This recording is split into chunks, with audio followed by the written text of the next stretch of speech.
Buenas noches, mi nombre es Sofía Quesada. El día de hoy voy a hablar de la historia clínica de niños y adolescentes. Primeramente vamos a hablar de los datos de filiación. Los datos de filiación son la información básica que nos permite identificar al niño o adolescentes. Se registran datos personales como nombres y apellidos, lugar y fecha de nacimiento, edad, sexo, nombre del representante, ya que el niño o adolescente al ser menor de edad necesita venir acompañado de un adulto o tutor legal. Dirección y teléfono. Motivo de consulta corresponde a la razón por la que el niño o adolescente es llevado a la evaluación psicológica.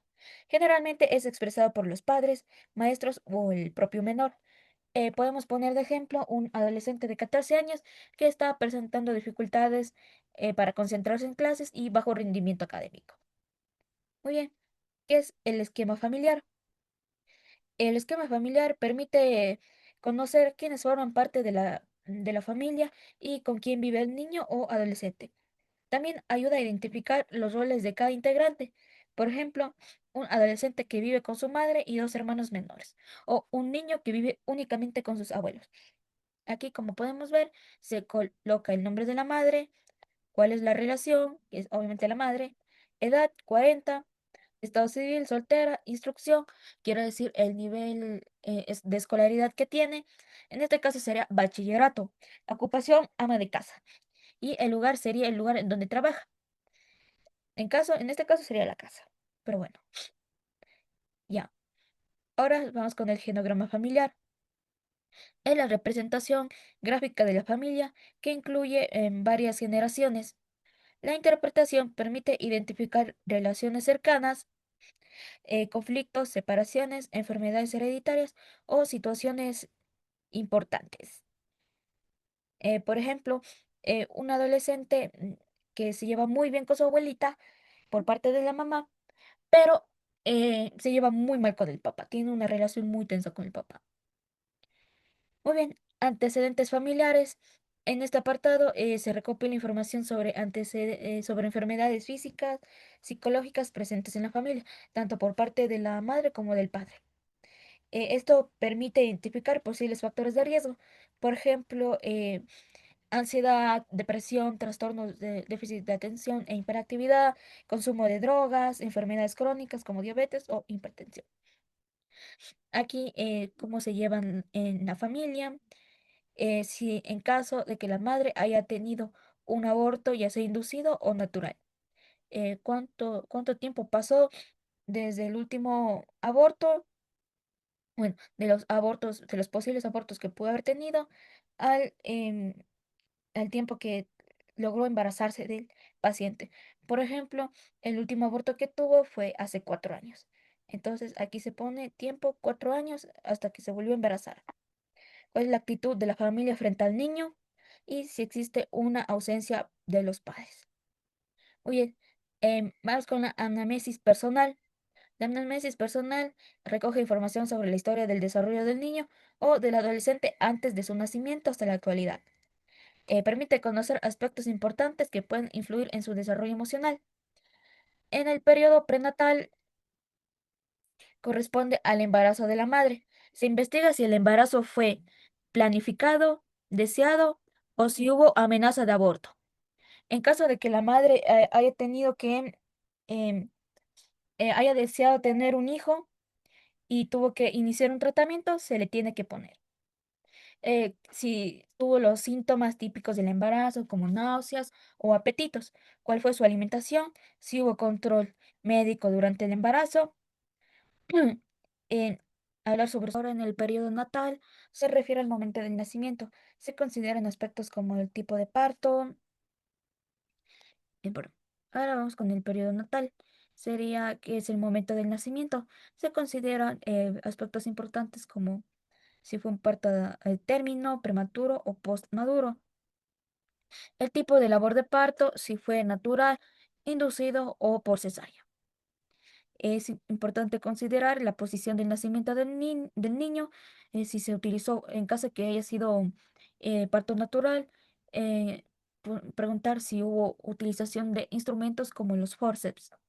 si hubo anoxia, ictericia, cianosis, hipoxia, el llanto normal, que es muy importante ya que eso da a entender que apenas el niño salga de la madre, del vientre de la madre, tiene que llorar, ya que es un indicativo de que el niño ha recibido su primer respiro, el cual suele ser doloroso.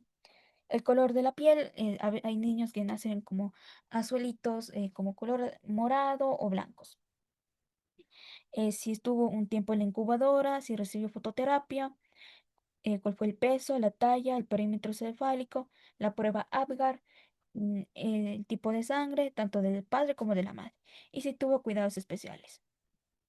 Ahora, en el periodo postnatal, comprende los primeros meses de vida y se analiza el tipo de alimentación, lactancia, ya sea el seno, el biberón, si fue mixta, cómo fue el destete y de qué forma. Si tuvo alimentación de papillas, líquidos, sólidos y cómo fue la toma del biberón y si actualmente eh, sigue tomando el biberón, porque hay casos de niños de 5 años que siguen tomando el biberón y en casos extraños suele ser niños de unos 9 años. También importante la alimentación actual del niño o adolescente. Las inmunizaciones es importante ya que son las vacunas. Son desde el primer mes de vida hasta los 5 años de edad que tiene que tener todas las vacunas. Ya. Ahora, el desarrollo psicomotor. Evalúa si el niño fue adquiriendo habilidades motoras. Se revisa si sostuvo la cabeza, si se sentaba sin apoyo, cuánto tiempo gateó, los primeros pasos, si caminaba solo. Y también se realiza un examen de caderas y pelvis en caso de que haya tenido una luxación o displasia. Preguntar en caso si en la familia hay antecedentes de este tipo de luxación o displasia. Ya, importante el contacto afectivo, tolerancia a estímulos y el contacto visual. El lenguaje. Se tiene que analizar el desarrollo de la comunicación verbal. Se tiene que observar si ha balbuceado, cuáles fueron sus primeras palabras, la primera frase. Quiere decir dos palabras, por ejemplo, mamá, teta, mamá, casa. Si ha tenido dificultades fonéticas, si se logra comunicar de forma clara, si hubo dentición y respiración bucal o nasal. No. Ahora vamos al control de esfínteres, que se refiere a la capacidad de controlar la orina y las deposiciones. Por ejemplo, un niño que logró el control diurno a los 3 años o un adolescente que presenta episodios ocasionales de enuresis nocturna. ¿Qué quiere decir esto? Que muchas veces cuando los niños o adolescentes presentan episodios muy graves, episodios muy estresantes en su vida, puede haber un retroceso en sus controles de esfínteres y pueden llegar a hacerse encima. En el caso de este adolescente, supongamos que en las noches suele tener pesadillas y en consecuencia se haga pipí en la cama. El control de esfínteres en la forma progresiva, los niños ya tienen que controlar entre los 2 y 4 años de edad. Normalmente a los 3 años logran controlar perdón, la mayoría de niños logra el control diurno a los 3 años y el nocturno alrededor de los 4 o 5 años. Muy bien, enfermedades, y alergias. Aquí se registran si hubo si tuvo alguna enfermedad, cuál fue el diagnóstico, el tipo de tratamiento, si esa enfermedad requirió una hospitalización, si hubo traumatismos cerebrales, estados de inconsciencia, ataques o convulsiones. Es importante em, ver cuánta era la frecuencia y cuánto tiempo duraban estos ataques y si tiene actividad onírica, si es que el niño, por ejemplo, cuántas veces se despierta en la noche y qué tan frecuente suele tener pesadillas.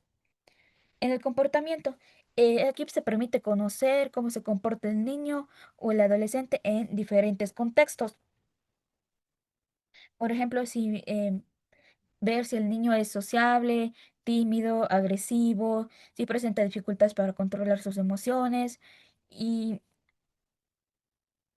y se exploran conductas como agresividad, aislamiento o problemas para seguir las normas y cuáles son sus gustos y preferencias por actividades. La etapa escolar y del colegio, aquí se analiza si el entorno educativo del paciente, cuál es su rendimiento académico, relaciones sociales. Por ejemplo, un adolescente con buenas calificaciones, pero tiene muchos problemas para hacer amigos. O un niño que presenta problemas de atención y recibe constantes llamadas de atención por parte de los docentes. También ver si tiene actividades complementarias o académicas.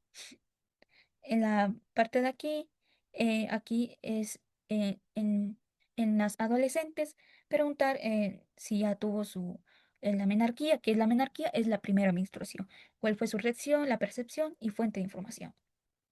Aquí en observaciones adicionales podemos hacer preguntas a los padres o preguntar a los padres si tienen algún dato que se les haya estado pasando. Entonces aquí en este apartado se anota. Y bueno, acá finalmente se firma, acá la firma del profesional, firma del padre y de la madre. Es recomendable que los dos padres estén presentes o bueno, los dos tutores o con quien pasen más tiempo, ya que de esa manera se tiene una información más concisa y, y confiable. Si no, está bien, puede ser los dos padres o uno de los dos. Y bueno, esta es la historia clínica en niños y adolescentes. Muchas gracias.